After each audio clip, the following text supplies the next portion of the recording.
για την νύχτα. Έχουμε μαζί μας μια καλή φίλη και πολύ καλή επιστήμονη από το Βερολίνο. Τώρα στο Βερολίνο, έχει περάσει από πολλά μέρη.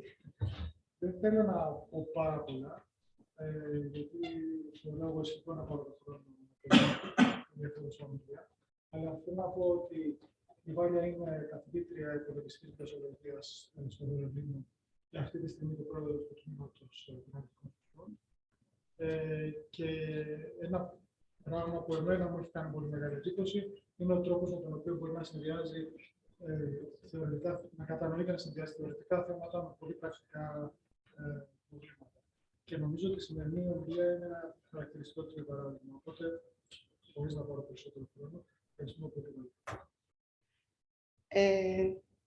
Καλησπέρα σας. Η φωνή είναι όπως είναι. Θα προσπαθήσω να αξιοποιήσω το χρόνο σας. Ζητώ συγγνώμη από την αρχή και ευχαριστώ πάρα πολύ τον Γιώργο τον Παλιούρα, τον Βαγγέλη τον Καρκαλέτσι, προσωπώντας το εργαστήριο Informatics και τηλεπικοινωνιών, για την πρόσκληση, μα όχι μόνο αυτή την πρόσκληση για αυτή την ομιλία, αλλά γιατί είναι πάντα τόσο ανοιχτοί στο να δέχονται κόσμο, να συζητάνε με τον κόσμο. Είναι μεγάλη μου χαρά να είμαι κάθε φορά εδώ πέρα, σε έναν χώρο στην Ευρώπη εξαιρετικό, λόγω της ηγεσίας και του ανθρώπινου δυναμικού, στον οποίο με το που ανοίγει κάποιος την πόρτα αισθάνεται τα vibes της ζωντάνιας, της έρευνας, της ανταλλαγής. Είμαι πάρα πολύ χαρούμενη κάθε φορά που είμαι εδώ. Σας ευχαριστώ πάρα πολύ για την μεγάλη τιμή, για τη φιλοξενία σας και θα ήθελα να ρωτήσω διαδικαστικά μόνο σε τι γλώσσα κάνω την ομιλία. Ωραία. So I'm code switching now, so I'm switching to English though, not to German. This wouldn't have been something that we would have wanted. My name is V.Kordoni. I'm, as Giorgos said, I'm a faculty at the Humboldt University in Berlin at the Department of English. I just want to take 1 minute of your precious time to say a few things about myself, because this might be of motivation to what the discussion is going to lead to today. So originally, and last century, basically, I had the honor to get my first degree from the philology department of the philosophy faculty of the University of Athens here. We were the first ones with specialization in linguistics at that time. So we were pioneers, so that's how we were motivating ourselves and how it was, the whole thing was sold to us. And then 4 years down the road, after we entered and we were successful to enter the philology department of the philosophy school, we decided that we would want to open the horizons and study computational linguistics at that time.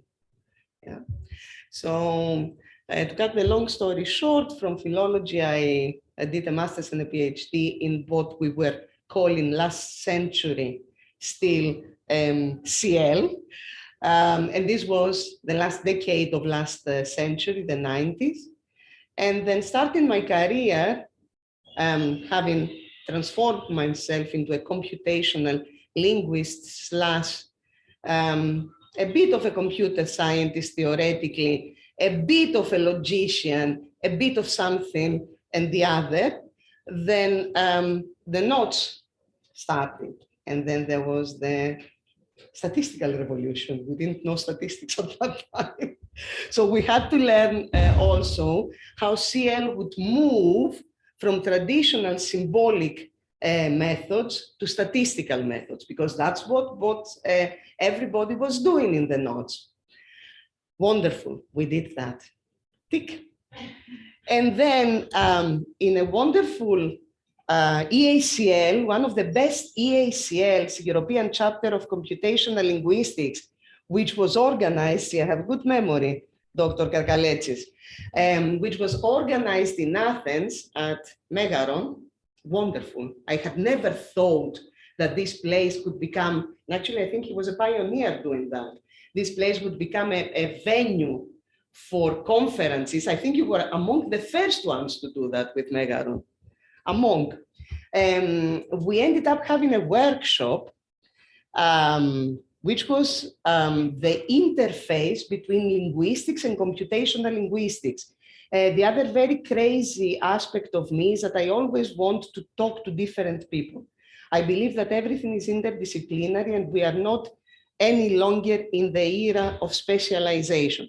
This also pertains to the talk today. So at that workshop, in this wonderful EACL, which Vangelis and Giorgos and the whole scale organized, and everybody was so happy in Athens. And I was extremely happy. Only my son had 40.2 fever all the 3 days of the whole thing. So I was leaving the Megaro going to the doctors. I had the honor to meet in person. We had cooperated before, but meet in person my long-standing now collaborator, Professor Ken Church.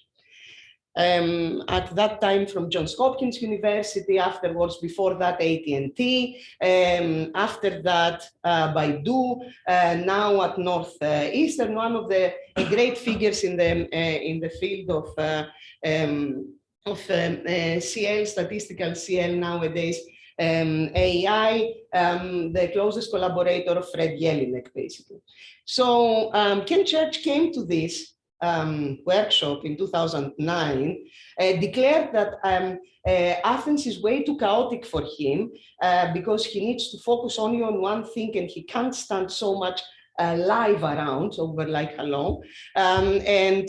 He told us, and he wrote afterwards, the seminal paper on the pendulum paper, on the relation between what was CL before and what was statistical NLP, and how we would reach a glass ceiling at some stage. So Ken already in 2009 was seeing that we would need yet another revolution after the statistical revolution of the first decade of our century if we want to take things further. He hadn't named what these would be, but he was saying, okay, we can go for 3-4 years longer, 2013, 2014 with statistics, and then something else has to happen. But then AI was not relevant at that time. There were the foundations. Yeah, we had the logical foundations. We had the Minsky papers from the 60s already. Yeah, but nobody knew what to do with this thing. Of course, we had sort of hope, some of the people. Why? Because we had the first iPhones in our hands. Yeah, so something was happening. You could send an email without having to. Or, yeah, so you could speak to the phone and it would do speech to text. So something was changing, but still everybody was very cautious. Okay. And then I was very upset when I received the paper together with my other collaborator from Melbourne University in Baldwin. And I said, I don't want this paper in the volume. We had a volume of the workshop. He said, we have to have it. I said, no. He said, we have to have it. He said, okay, I'll negotiate 2 weeks with the editor. That was the lead at Stanford, the journal. Then you come down, you do your things, and then we reconvene again in 2 weeks and we discuss about whether we include Ken's paper in this volume or not. So I was so passionate as always. And finally, the paper ended there. And of course, it was a seminal paper. Everybody has to refer to this since then. And then we lost track of each other with Ken at some stage. And then 2015 came, and then everybody started talking about AI. 2015, 2016. I think the ACL conference, the conference for of the Association for Computational Linguistics, the annual World Conference of our field that I organized in Berlin at Humboldt in 2016, in August, was the last conference where we could communicate on the various subdivisions of our field without referring to AI. I think that was the turning point. After that, we started, all of us, looking at how we can go to NIPS, which the conference, which now is called NeurIPS, very nicely, and how we can communicate with this community, how we can talk to people like Jan LeCun and Hinton and Schmidt-Hude became relevant. Again, I remember Julia Hockenmayer having invited him to the ACL in Berlin, and I was like, oh, wow, yeah, long time we hadn't heard from him. And boom, the next year, we were all trying to understand how to do CL, how to do computational linguistics, how to do parsing, how to do all the applications that we have connecting to AI. We still try to understand how to do these things from the technical point of view. Okay, and this is a part that I'm not going to go into today. So I'm not going to talk about applications in a manner that will touch upon technical details. I will take the broader view, and I will talk to you on responsible AI. Thank you very much for your patience for this, again, this last history of the last 31 years. Indeed. With Ken, we started communicating again at around 2000, the end of 2017, 2018, I think. He came to Berlin. He was like, oh, you know, I'm here. He was at Baidu at that time, I think, already. And he was like, can we talk? With a very characteristic, very open manner of Ken. And I said, yes, we can talk. And then somehow we got engaged in conversations. He's amazing to talk to. He really knows so much that one can only learn from even half an hour's discussion with him. So bit by bit, and this is how we'll start the talk. And you will forgive the shameless plug, but this is how it has developed. So we started in 2018, and we've been discussing for 3 years, almost on the first entry that you have there, the emerging trends, ethics, intimidation, and the Cold War. And the discussion evolved around conversations that we had on cancel culture, on social media, like somebody saying something, somebody having a different opinion, even scientific opinion. And then all of a sudden, if the one of the two who disagree has a bit of more, they are more trendy on social media, then the other person is getting even into the danger of getting cancelled.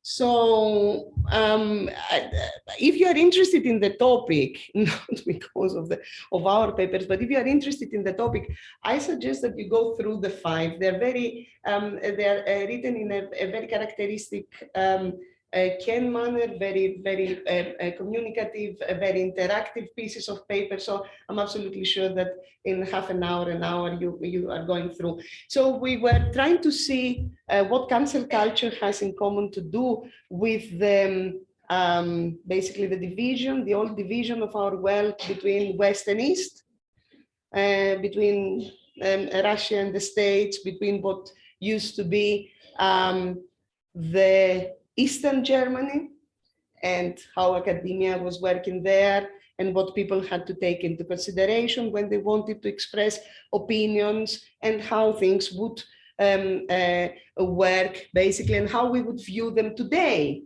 Yeah, how this kind of stuff also has to do with specific trends in social media. So this is how it started. And then This piece got published in 2021, but it was we had worked on it a very long time. And then we moved on, and from the cancel culture, we started looking bit by bit at how these kind of behaviors are being supported by AI on social media, on research, on how research is happening and how research is communicated.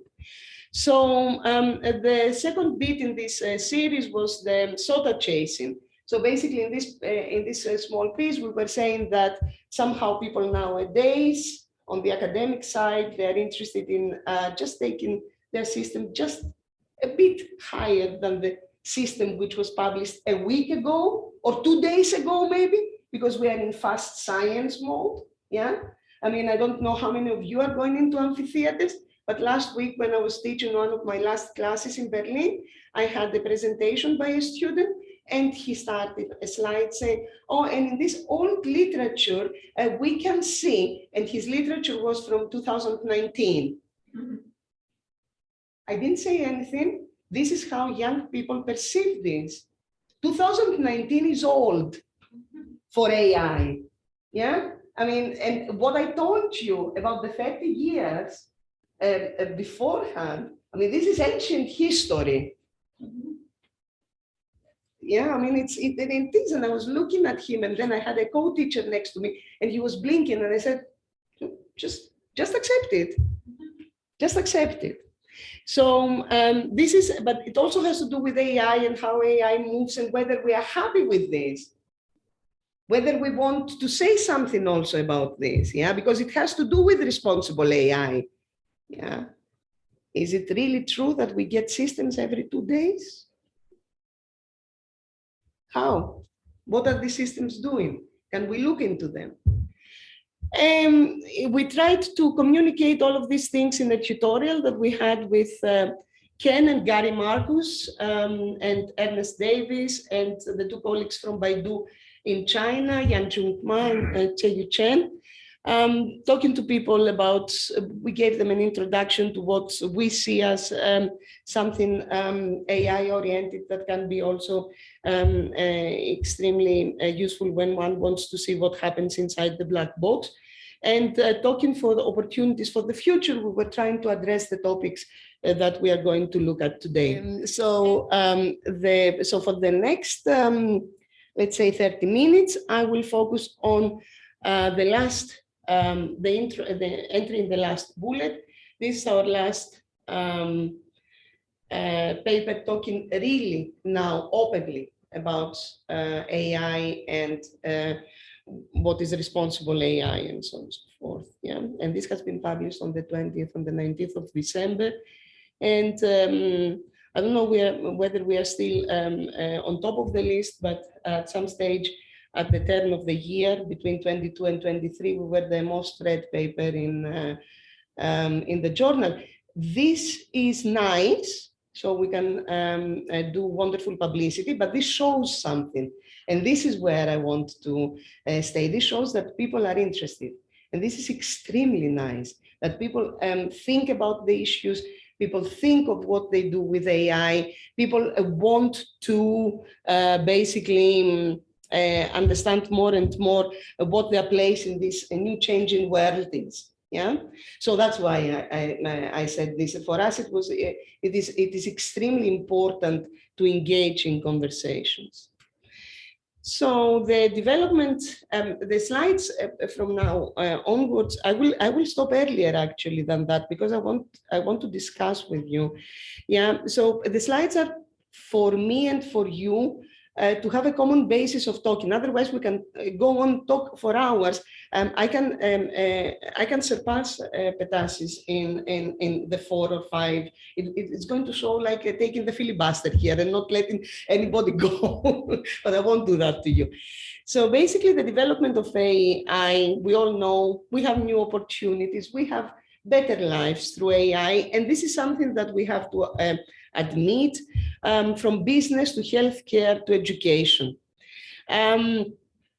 all of this, though, all of this revolution that has happened in the last 6-7 years has raised new questions. And these are questions that we have to deal with now.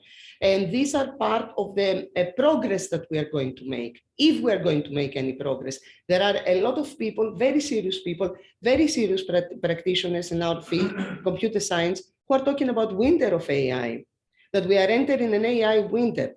We don't want to talk like this, but we want to say that if we are to take things further, now that technologically we have reached peaks that we couldn't even imagine 6 years ago. Google have changed their strategy at the beginning of the year, the strategy of how they are moving in 2023 in order to respond to what happens around us with ChatGPT, for instance. Yeah, and they had their whole strategy for the next 2 years changed overnight.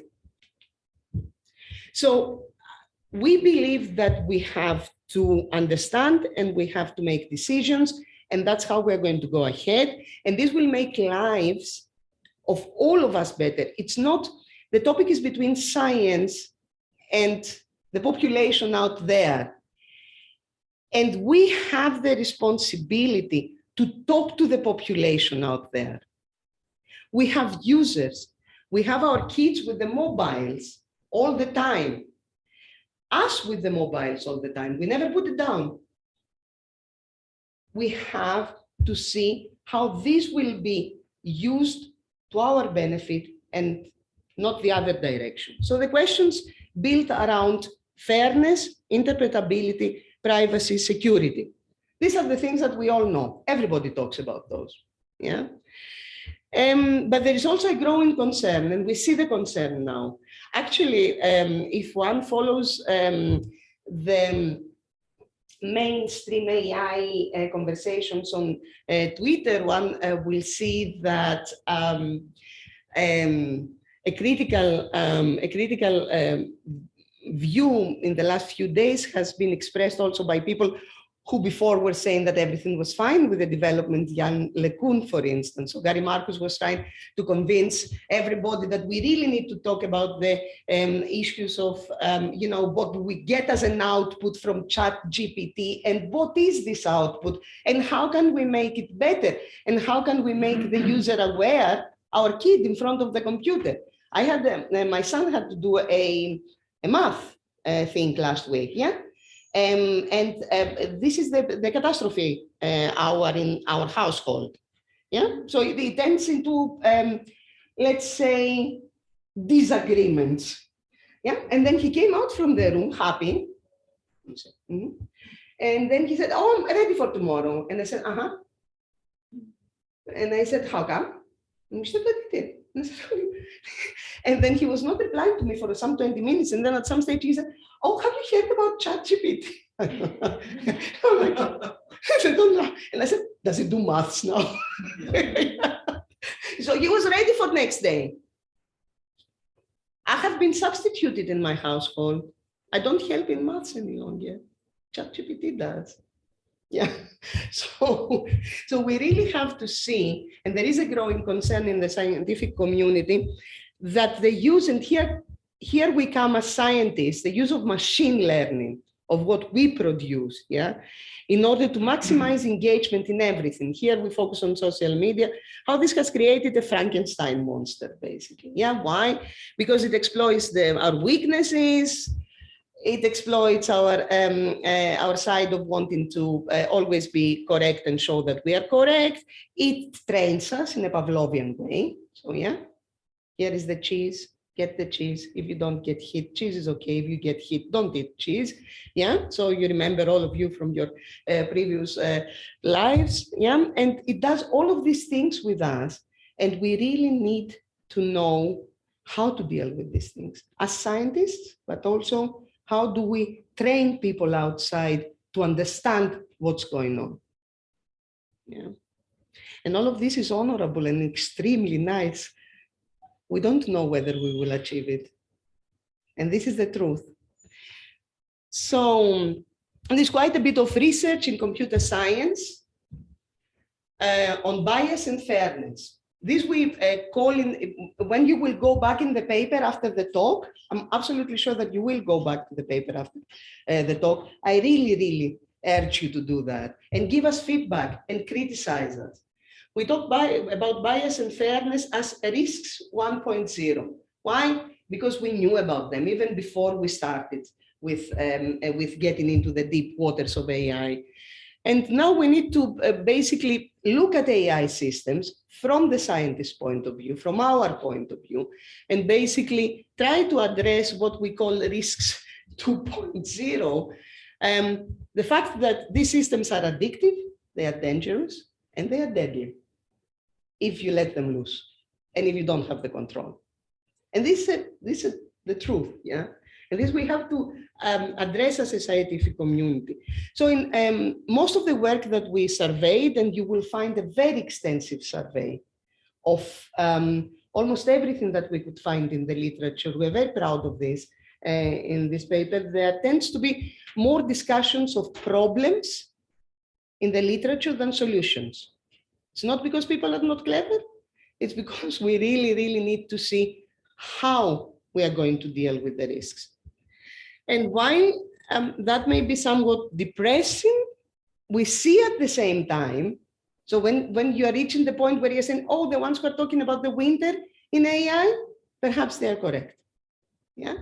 But then you see that there is awareness more and more among various parts in the society, in the science, in the society, in the governments, a local, national, international level, where basically people are trying to push back.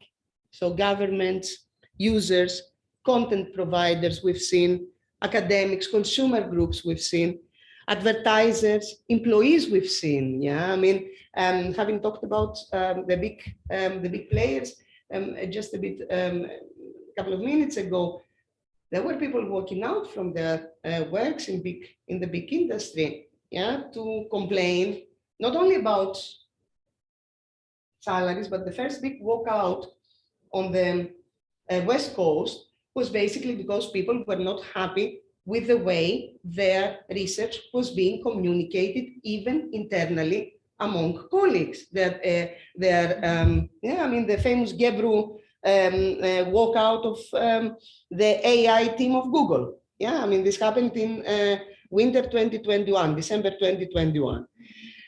So given the high stakes, we will need all the help that we can get. We will reach there. So what has happened today and what was our fault, whether this was our fault, by our fault, I mean our fault. The ones who have the know-how from various aspects, yeah, computer scientists, you know, people like me, one of the last species who have both humanities and computer science in both their hands, sociology, psychology, social sciences people, the legal population, government up there, local government. Mr. Tutu just joined us. Thank you very much. Yeah. So what do we do really? What have we done? What has happened? What did we do wrong? Cathy O'Neill told us in the Weapons of Math Distraction. If you haven't read the book, read it. It's fun. It's fun and depressing at the same time. So you're going to need help afterwards. You need to talk to somebody. So she told us that basically machine learning, what we are doing and what we are regulating, is basically a risk to democracy. If one goes through, she talks about, she goes back to Hillary Clinton losing the election, how this happened.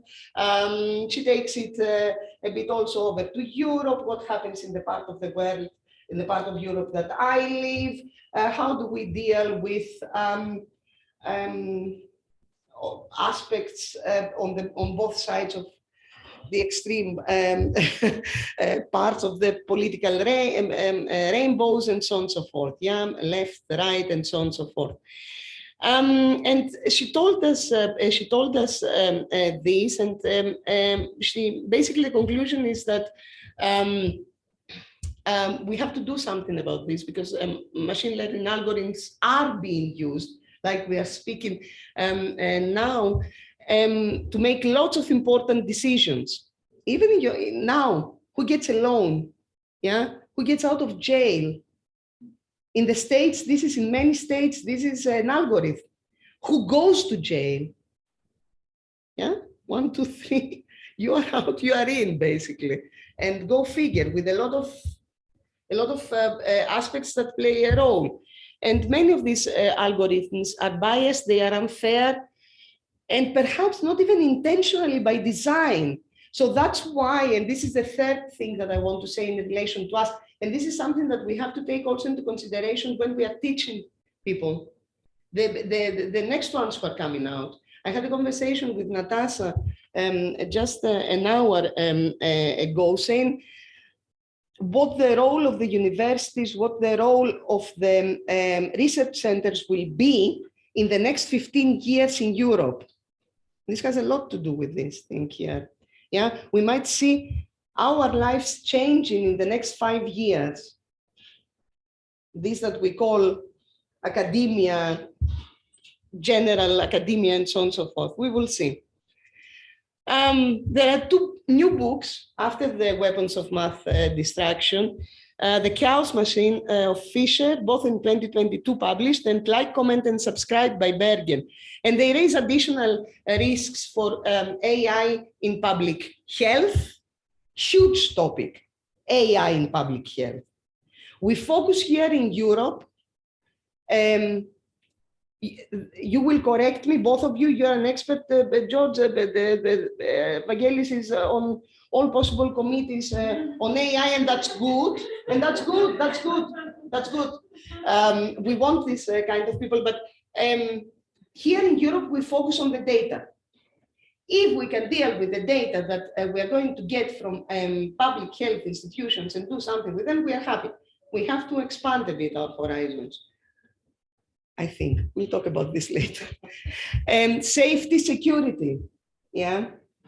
How many debates on the European Union level among the member states on whether we should be like in the States, you go through, I'm doing a project, yeah, I said so, to have the airports working like the US airports, where you don't interact with anybody, you just go through the facial recognition apparatus that they have there, you put your fingerprint on this, there is an algorithm behind, and then you're either going through or you're not going through, or they send you back. Yeah, so, and there are debates in the European Union how we want to become like this, because supposedly this will make us faster in processing people at entry points and so on and so forth, whatever. In addition, there are many academic papers suggesting also connections between social media and addiction, misinformation, polarization, homophily, riots, genocides, cyberbullying. Again, huge topic. Then suicide, depression, eating disorders, and profits, because it all boils down to this, yeah, at the end of the day. So what we've seen by going through all of these that we are offering to you also as literature review in the paper is that much of the trouble is associated with misinformation. So what AI is, there are people associated with parts of the talk I see, and I like it. So this is the first thing that we understand. Fine, computational linguists, computer scientists, all of us, what did we do in the previous years? We tried to fix it. How did we always try to fix things? We are this kind of crowd here, the crowd who are trying to fix things, yeah? I mean, and what did we do? We talked about debiasing. We talked about fact-checking. This, there was no paper to be accepted in any conference in this last year of the Trump administration if you didn't have fact-checking.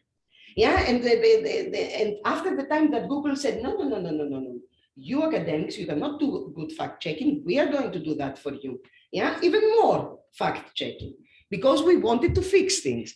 And then it all boiled down to machine learning. Why? Because machine learning, the very big part of the population, and this is something that we also have to understand as experts. In the very big part of the population, machine learning is AI. Whether you like it or not, it's not. But this is what people understand. It's not. Yeah, but this is what people understand as, I mean, I had the honor last year, between the two last years of the pandemic, and because everything was online, and because I wanted to do medical data, and because the person there was doing data, she's from the cardiology unit in Sismanovio. So I had the honor to be invited to cardiologists' conferences because they were online. You should really see what they understand. You don't hear this, and nothing goes outside here. It's only recorded. So the only thing, the thing that they understand about AI in cardiology, and nobody blames them, is algorithms for prediction. I have this kind of numerical data.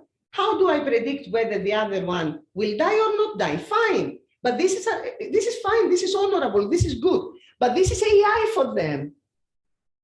So do you see what I mean? I mean, we also need to understand what AI is for people. And you're saying this is not AI. This is statistics, but no, it is. Yeah. So we really need to understand as experts how to communicate with people. So we were doing debiasing, and debiasing ran into the criticism of the NLP community, and rightfully so.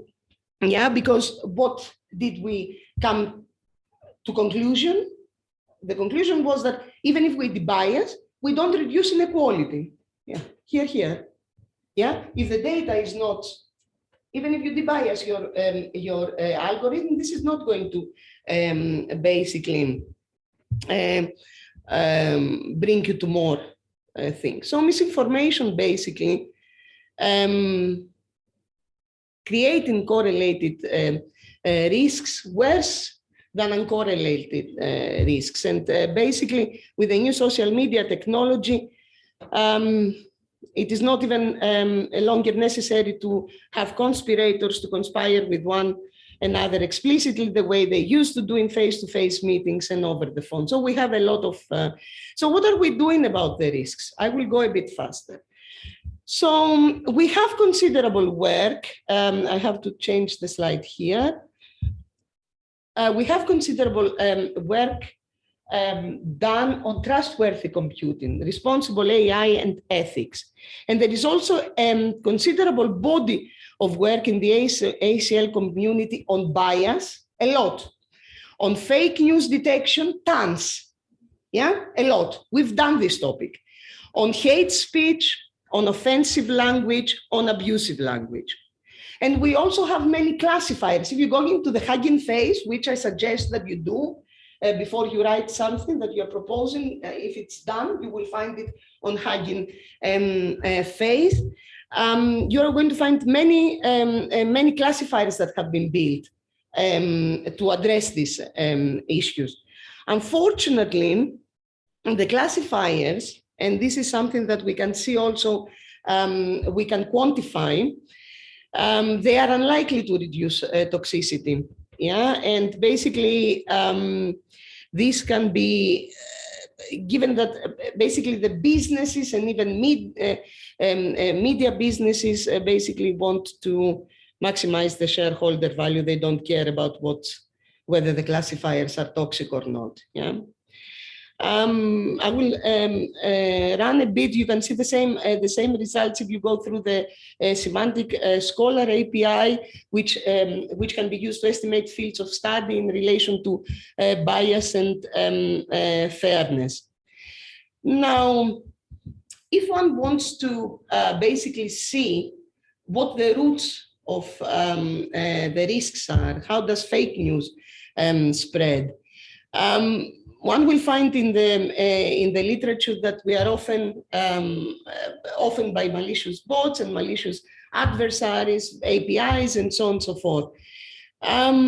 But it has also been suggested that the use of the machine learning in order to maximize engagement, how it is used in social media, where we're communicating all our science also, may have accidentally created this that we call in this paper as Frankenstein monster that spreads fake news basically more effectively than real news.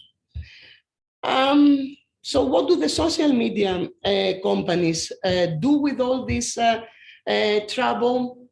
Nothing, basically. I mean, you all know that when we are complaining basically to Facebook about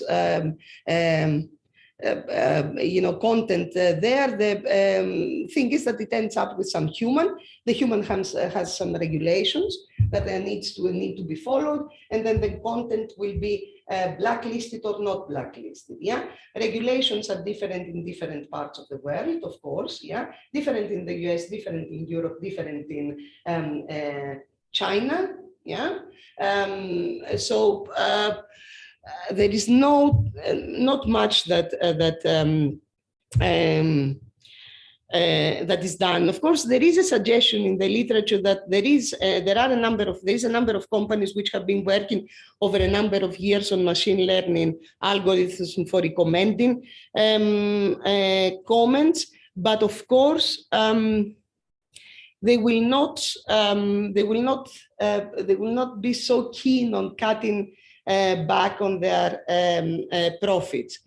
So just as casinos take advantage of gamblers, as we say also in the paper, these comment recommender algorithms that run as a backbone in Twitter, in Facebook, anything else that you might be using, know that it is impossible for us to satisfy our cravings for likes, and they play on that.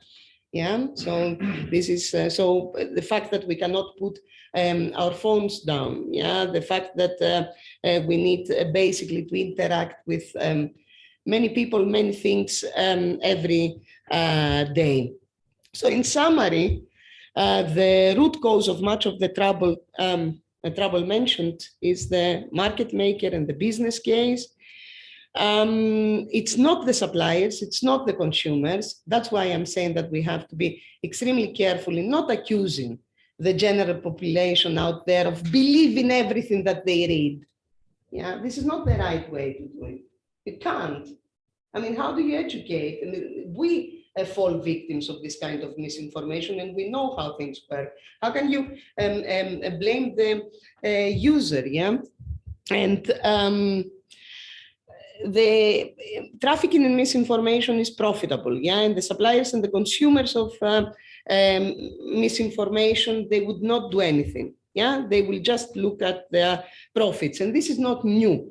But what is new nowadays, and this is what we care about, is the speed and the connectivity. Yeah, I mean, the information spreads so much faster than it used to be doing before.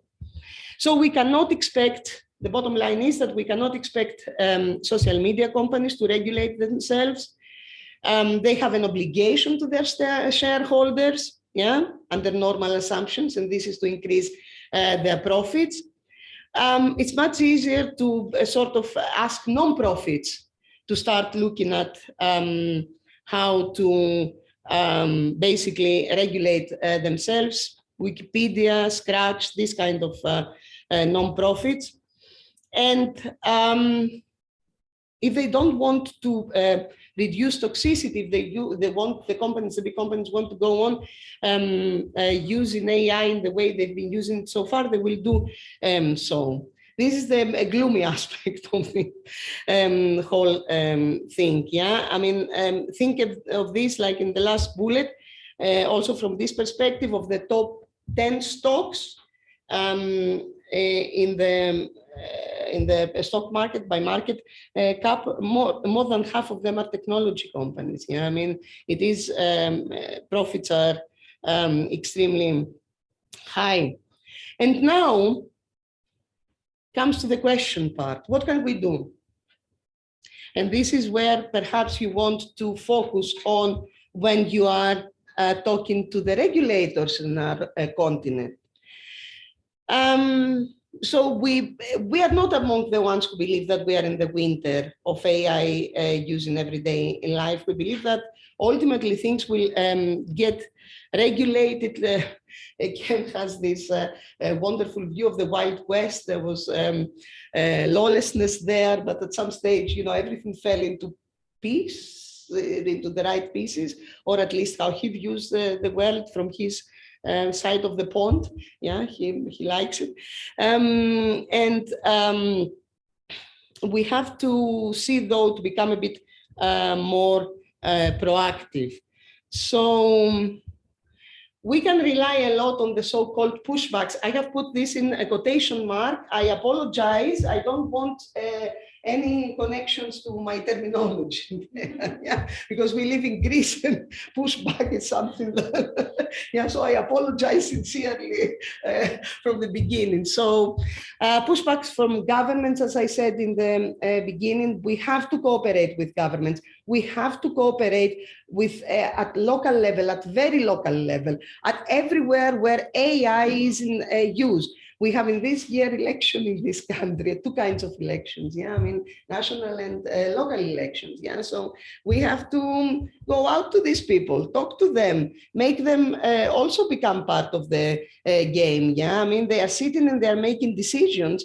And I think that it is our duty to not to educate them, but to show them things. I mean, you can't educate somebody who doesn't want to be educated, yeah, but at least to talk about this issue. So we have pushbacks from users. We have pushbacks from families. I mean, I told you about my interaction with my son with Chat GPT. Yeah? I mean, all sorts of things, the way they are using nowadays the electronic platforms for education. This is somewhere where we can push back as a circle, as a family circle, as a friend circle. We have pushbacks from investors. We have seen content providers basically complaining, media complaining. We academic people, sorry, if I may change this, consumer groups, activists, consultants, advertisers, employees, even initiatives inside the big players, the Google ad auction. Yeah, they're trying to find an equilibrium, satisfying the needs of three parties, readers, writers, and so on and so forth. So all of these we have to utilize and we have to take into consideration. When people come back with feedback, we have to make it part of our technologies, and then go out again and try to make this technology somehow noticeable. You're thinking now, yeah, right, I'm going to be noticed next to Chat GPT. Well, no, but one can be made perhaps an impact through more open things like what Hugging Face is producing, or what we are offering as theoretical solutions to many of the things that we see and they go wrong. So we talked about this before. So the basically discussion of suggestions and basically the successful example of face recognition, where basically the pushback from the different participants in face recognition experiences brought us a successful conclusion that this has been, as a technology, reduced to many parts of the world, including China. China is falling back. You remember the case that they had with the Uyghurs in 2019. This is a population in the western part of the country. They were face recognizing them, and then journal reports had it that there were a lot of millions of people ending up in something looking like detention camps. So China has recoiled to an extent on this. Yeah. So this is the face recognition and how we are using it nowadays. It's much better than when the technology started. And this is a success story. Okay. And perhaps we can think it also for the health, for the education, for the AI in education, and so on and so forth. The regulation. This is something that I'm extremely, these are the most wonderful conversations I have with Ken. Europe is leading on regulation. We are the leaders on regulation. But let me come to this. We are taking things very seriously in Europe. And as the Germans say, und das ist gut so. Very nice. The Germans also say something else, and they are right, although I tend most of the times to initially disagree with my colleagues. On this one, I will agree. I have talked with Natasha about this. We have reached the stage here, for instance, Germany, just in parentheses, on top of the European Union regulation, has the so-called, very easy to pronounce, Netzwerkdurchsetzungsgesetz, yeah, which is basically for the average people among us, the Facebook Act.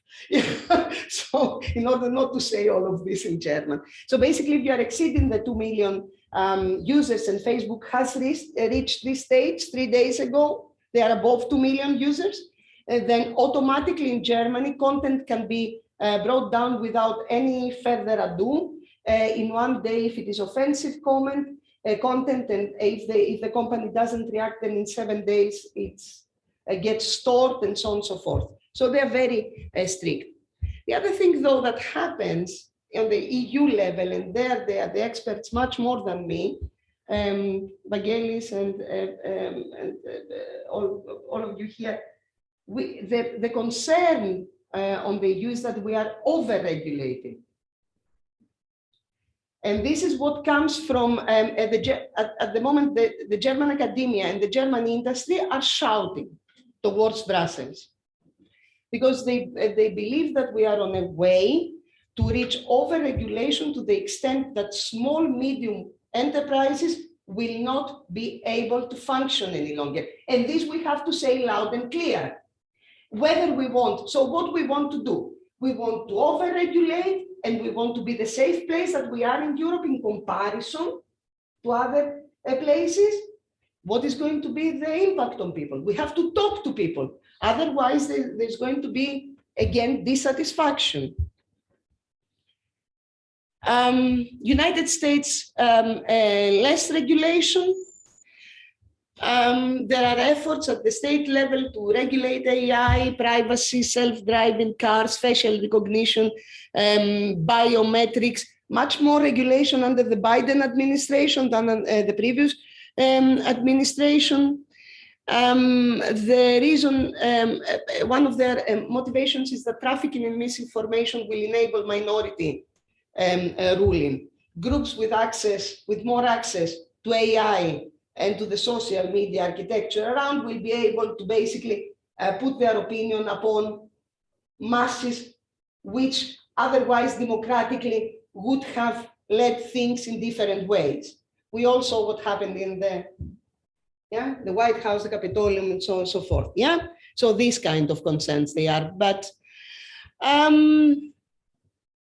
data privacy, we are in the constructive suggestions. There is considerable discussion of data privacy. Doctors, lawyers are not allowed to share the personal and to sell the personal data, because we needed to regulate this also. Yeah. Social media companies are not to this point yet. We don't know what they do with data.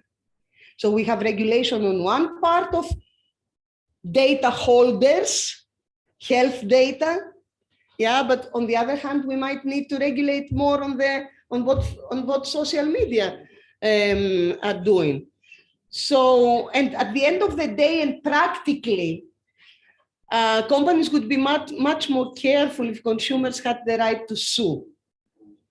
Yeah, so the American companies basically, they are asked by many groups in the United States to show more respect to and comply more with the European regulation. Now, China, yeah, all nice and neat, yeah, us. The others of the West, what happens to the East? What happens to the East is what's going to drive all of us in the next 20 years, yeah? mixed signals. I don't have, after I left the German Research Center for Artificial Intelligence, I can't say that I have such a close contact with what happens there. We had a lot of cooperations with China, but China seems, from what we read in the media, to sort of play between, I will do what I want. If you shout at me, then I will perhaps recoil, but I will find another solution. I mean, that's the messages we get at least in the part of Europe where I live. So basically, they have there is a relatively little privacy. Similar, they have an architecture similar to GDPR in Europe. They have penalties for inappropriate disclosures and so on and so forth. And to reach the conclusion, so what I tried to show to you is that we have risks. We have risks about bias and fairness, but we also have risks that are basically much more, if I may say, much more serious. And these have basically to do with the fact that companies will not go back on their profit. We have ways to deal with those. We are in a part of, I mean, we're not going to go back in the way we are interacting with AI. We're not going to put our phones down, even though we know it is bad for us, bad for the society. Much of the trouble that I mentioned is caused by the market makers, not by the users. We should not blame them. And without the market makers creating a market for misinformation and fanning the flames, there would be much less toxicity and much more responsible use of AI. Regulators can help by making it less insanely profitable to traffic information. The question is whether that we will reach the stage where it will not affect their profits.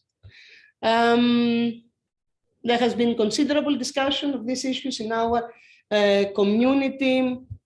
We talked about the classifiers of Hugging Face. Unfortunately, short-term incentives are not there in order to maximize shareholder value. So it's unlikely that such things that we produce in the academia will have an immediate effect, without first convincing the social media companies that it is to their interest. We need to address both risks one and risks two. So addressing bias and fairness that we've done so far, all of you who are writing EU projects, I mean, this is the part that we were writing always about bias and fairness and bias. This will not do. I mean, this is nice on paper, this will not do. This has nothing to do with, how fast AI is developing. We have ChatGPT at home in the living room, and we have to deal with this.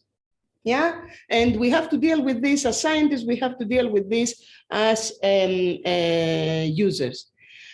So we, meaning the part of the team that I am, we are more optimistic about the long term. I've said that. So we are assuming that markets will be efficient, rational, and sane.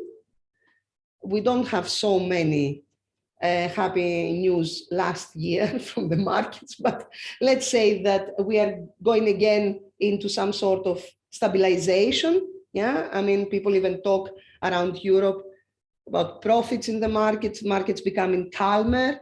Then maybe we will come to a time that basically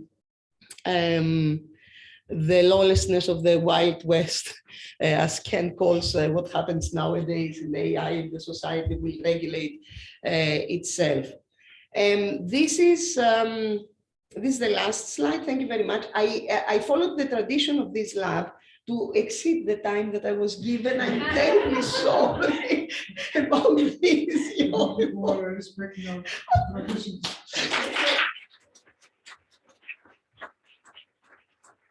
I'd like to get your questions, criticism, and tell us what to do next. Thank you very much. Actually, I've got 100 comments from your talk, but I will ask only one thing. Send the comments to us, send the comments to us. Otherwise, Ken will be unhappy. Okay. One thing you were also mentioning in your talk, so we noticed slide was something like there was international condemnation of the things China is doing to the Uyghurs. Basically, this means international commitments, basically the West, and especially the Anglosphere. So it's not exactly international condemnation, it's mostly international condemnation. Apologies, I don't want to take any political stand on this. Yeah, okay, I mean... We're not the good West in the bad East. No, I mean... Sorry. We always had a pro-Western view. Right, yeah, sure, you're right.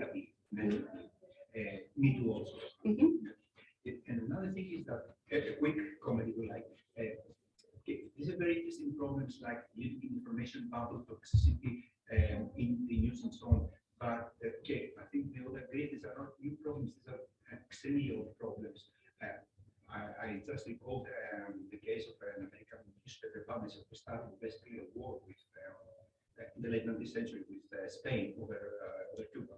So I hear these are very old problems, and I think they're not easy solutions. Can you discuss solutions? That's two quick comments if you like. Right. So we also said that these are not, these are not new. I don't. Can you become more specific about your point about what you want to discuss with me? Okay. Perhaps the point of discussion is that the public is responsible for this. Maybe you mentioned that it is not, but it is responsible, and the responsibility lies in the fact that maybe you need to spend more time than you spend on the news. Maybe you need to consult another news agency than your favorite news agency. So, which is not easy. We don't have too much time. We don't have too much time. We don't have, and that's, yeah. Okay, so the question basically here is, if I may interpret it in my way, whether what we were referring to, what I was referring to in the talk as the users not being responsible for what they're being fed and not being, whether this is not actually true and they are responsible of the misinformation that they are getting to contact with. That's what you are asking me, basically. That's about my very interesting information. What you told me before about the war with Spain and everything, I will go back and look at it. So my take of this is the following. My take, though. Yeah, my personal take. So I do believe that we, as I said in the talk, that we need to educate people. Even what you said, like, oh, okay, go to another, so you read something, go to another site and try to find it. Yeah, that's what exactly. You need to educate somebody to do that. It's not self-evident. You need to tell people that somehow educate them in democracy if you want, or in plurality. You can't expect from them that they are not going to read something and they are not going to believe it immediately. Am I replying to you, or did you expect something different from me? I do believe that it's absolutely honest with you. It is our responsibility. So sometimes there are friends of ours, family, they come and ask, can I use this? And they show you an application. And then you're saying, but why don't you use the other one, which is for free? And then you say, there's another one, which is for free. But is it that good, like the one that I'm paying for? Do you understand? I mean, at this level, it is the same with the news. You can't expect that what we discuss here is also what people understand out there.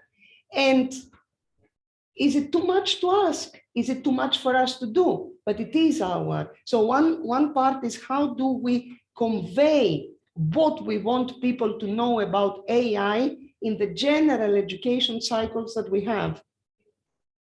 Yeah, I mean, that's my take. I might be very naive. I understand what you said about the very short period of life that we all have. I take it. But this is something that we should do. You can't talk about fairness You can't talk about something being more dangerous than something else without talking to the masses. That's why I believe.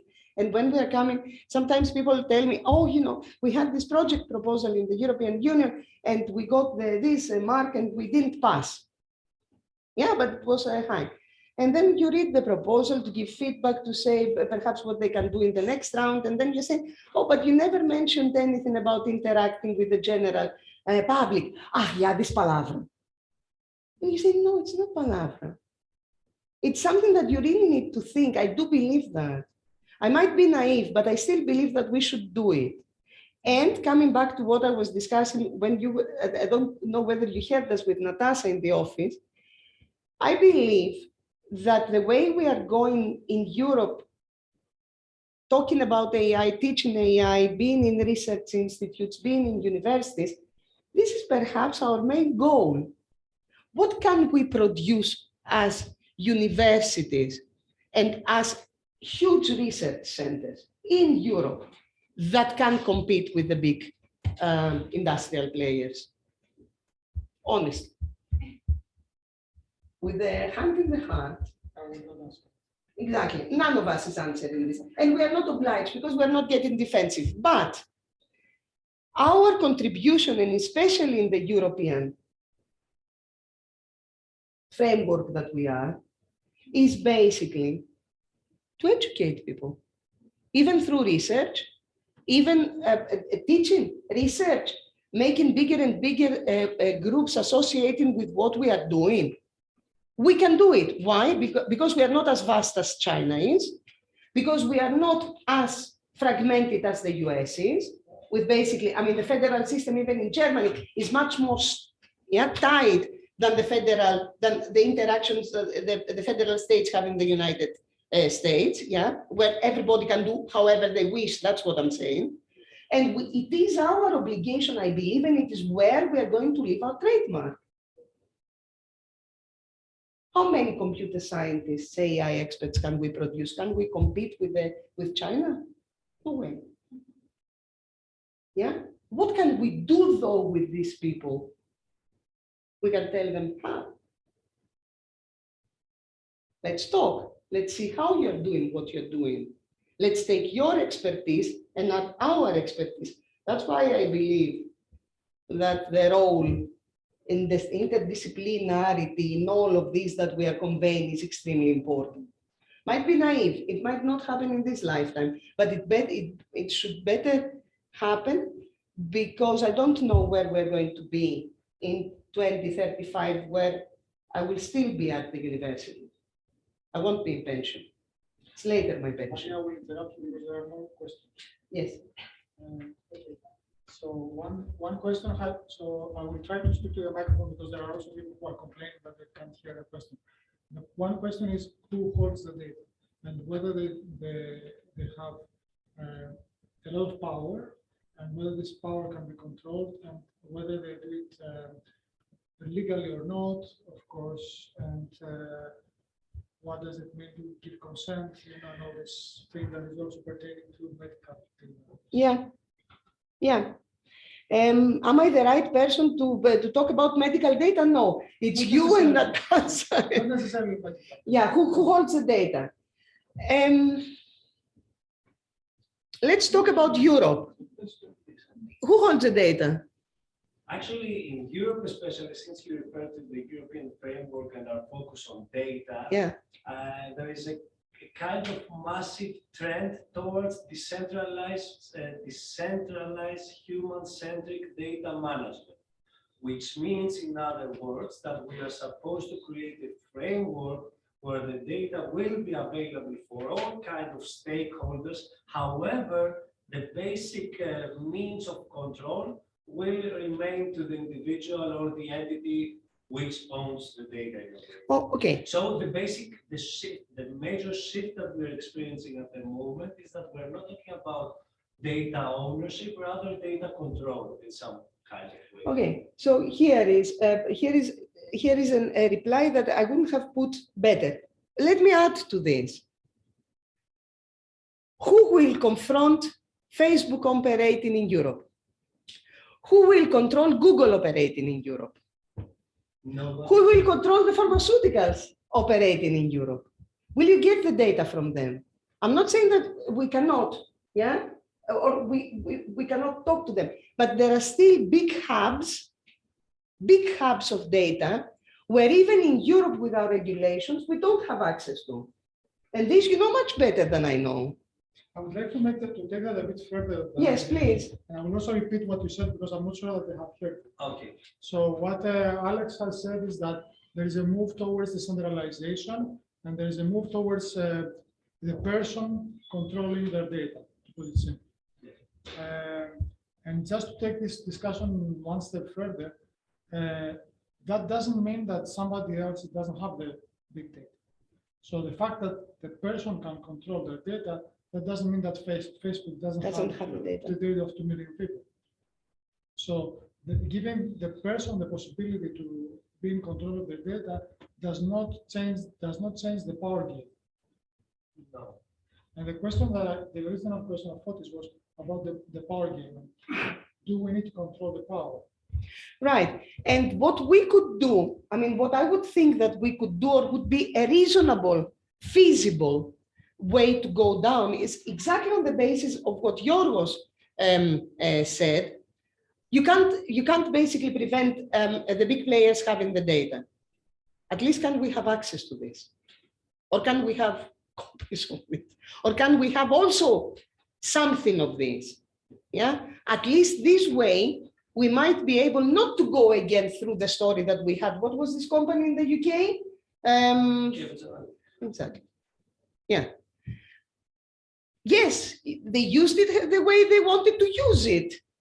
Okay, we could have had the antidote perhaps, if there would be somewhere where we could, the general research framework would have access also to the data. I might be naive. We have, so basically the answer to this question is that the big players have the data, but we need to find ways to have access to this data. And this we will regulate. We will need to regulate even more. And this is again with the problems that I mentioned before. I think there's another question that I would like to relay from the chat. This is an interesting question because it touches about something you said. So you said that AI is not machine learning, but you didn't say what AI is. So, and there are people in the audience that don't understand there is a difference. So maybe we could just address it in right. What's the difference between AI and deep learning? Okay, on machine learning, because there is a difference between deep learning and machine learning. Right? So basically in AI, what we want to believe that we need more than machine learning is not only the algorithms, but we need also to have, to have data that are much more than the analytics can do. So we need to have basically reactions close to the human behavior. We would need to have interactive ways of algorithms. So machine learning is the basis, and basically where algorithms are being, are having the major role. But AI is much more than should be much more than machine learning. So basically including also human-like behavior in there. So basically we could have, to add to this, we could have an AI system that doesn't learn. Exactly. And we could still consider it AI. Exactly. Okay, so who? Alex, I have a comment. Sorry, I will go for Maria.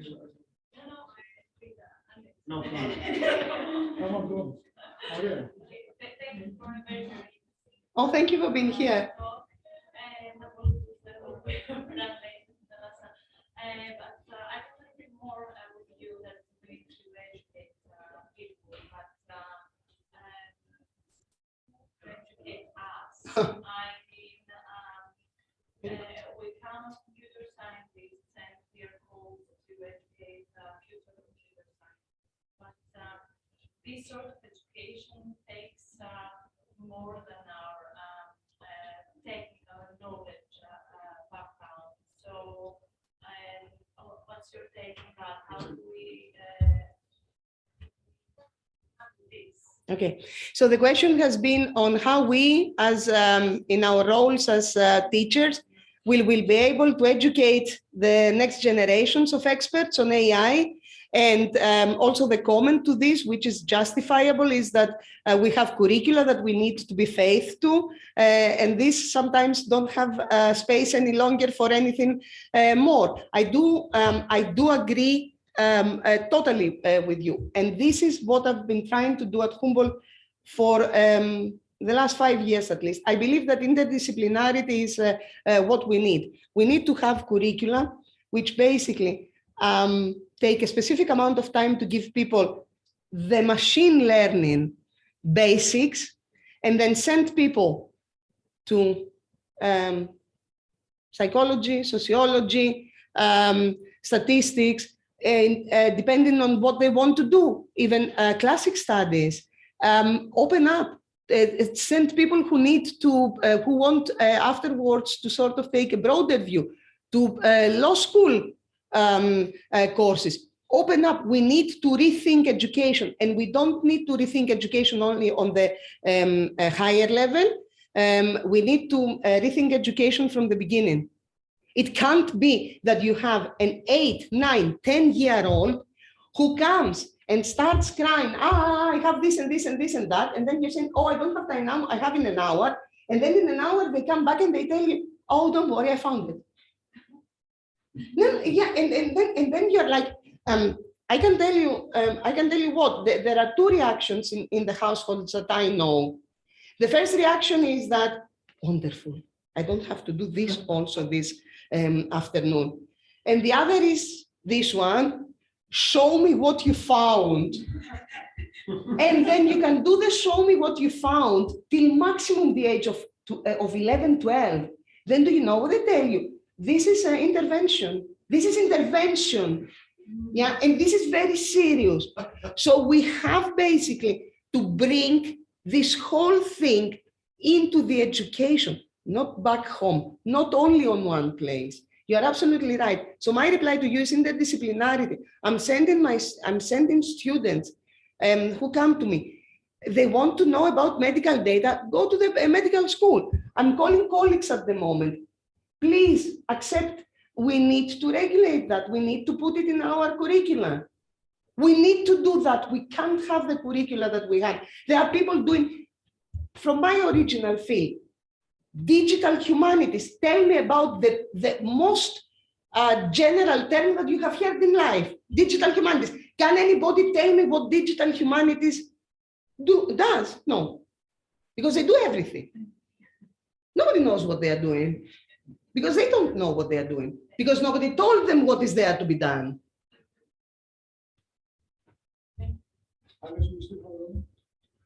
The comment was for the previous topic, so I don't know if it's still relevant. Can I have a question? Please. This is a bit complex. So you talk about a big problem, right? I think it was evident that we're talking about a big change. I don't know whether, I don't like the word revolution, so I would refrain from that. Yeah, we've done too many so far, so we are beyond. It's a big change and causing big problems. I think regulation is one thing that we know how to do. But are we sure that we can fight this with the weapons that we know? Or do we need to think of new weapons? And I'm thinking, especially in terms of the economy, are we in need of a new economic system? Can I have a help from the politicians? The audience help. No, I won't put you on the spot.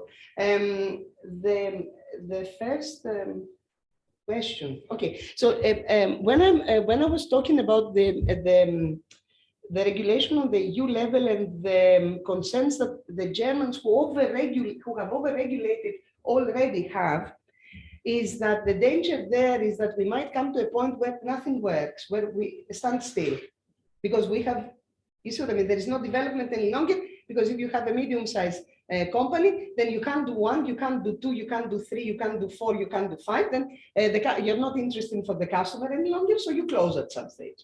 So we need basically to have a balance of how we know how to regulate. You said that yourself, but we need to get a feeling of what the impact of regulations that we are putting forth, have on them, on the economies that we are living in.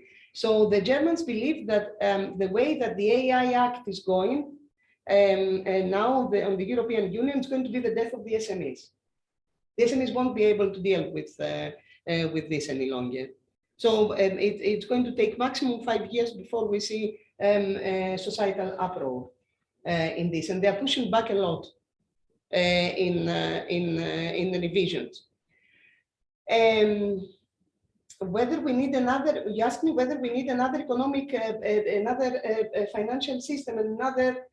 So basically, to have the concentration of the big money not only on the big players, but have its yes, but how? Do you see what I mean? I mean, this is only by to reply to you very I mean, in not a hand waving way. Then this would have meant that the AI service is distributed among players, so not everything is offered by one. So bigger companies, smaller companies,